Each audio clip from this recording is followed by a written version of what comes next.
অসমে ভোট লড়ার টাকা নেই কংগ্রেসের। তাছাড়া কংগ্রেসের মূল লক্ষ্য মুসলিম অধ্যুষিত এলাকার মাত্র 25টি আসন।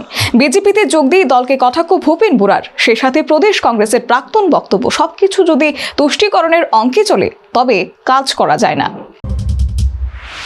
গত সপ্তাহে দল থেকে ইস্তফা দিয়েছিলেন ভূপেন। তার ইস্তফার পর পরিস্থিতি সামাল দিতে তৎপর হন কংগ্রেস নেতারা।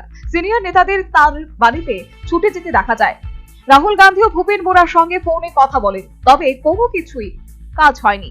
এরপর মুখ্যমন্ত্রী হেমন্ত বিশ্ব শর্মা ভূপেনের বাড়িতে এসে দেখা করে ঘোষণা করেন বিজেপিতে যোগ দিচ্ছেন অসম কংগ্রেসের এই শীর্ষ নেতা। রবিবার বিজেপিতে যোগ দিয়ে ভূপেন বলেন, কংগ্রেসে থাকাকালীনই আমার মনে হয়েছিল বিজেপি দেশের জন্য কাজ করছে। অমিত শাহের সঙ্গে দেখা করার পর বিজেপির বিষয়ে আরো নিশ্চিত হই আমি, যার জেরেই দেশের উন্নতির কাজে নিজেকে নিয়োজিত করতেই আমার এই পদক্ষেপ। পাশাপাশি কংগ্রেসকে তোপ দেখে ভূপেন বলেন, অসম কংগ্রেসের প্রধান এবং সাংসদ গৌরব গগৈয়ের নেতৃত্বে রাজ্য নেতৃত্ব এখন তুষ্টিকরণে মন দিয়েছে। যদি সবকিছু তুষ্টিকরণের অঙ্কে চলে তবে কাজ করা যায় না। কংগ্রেস মূল লক্ষ্য হলো মুসলিম অধ্যুষিত এলাকায় মাত্র 25টি আসন।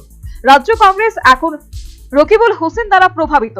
গৌরব গগৈ অসম কংগ্রেসকে রকিবুল হোসেনের কাছে সঁপে দিয়েছেন। তার আরো দাবি, কংগ্রেসের সঙ্গে আমার যাবতীয় আলোচনা ব্যর্থ হয়েছে, কারণ আমি দলকে বেশ কিছু অস্বস্তিকর প্রশ্ন করেছি। এছাড়াও আসন্ন নির্বাচনে রাজ্যে কংগ্রেস ফের হারতে চলেছে বলে ভবিষ্যৎবাণী করে ভূপেন বলেন, এবারে ভোটে নিশ্চিতভাবে হারছে কংগ্রেস। শুধু তাই নয়, নির্বাচনে লড়ার জন্য কংগ্রেসের কাছে টাকা নেই। তারা সম্ভাব্য প্রার্থীদের কাছ থেকে টাকা আদায় করছে। প্রায় 600 জন কংগ্রেসের টিকিট প্রার্থী বিজেপিতে যোগ দিতে ইচ্ছুক বলেও জানান ভূপেন। সর্বোপরি নির্বাচনের ঠিক আগে অসমে বিরাট ধাক্কা কংগ্রেসের।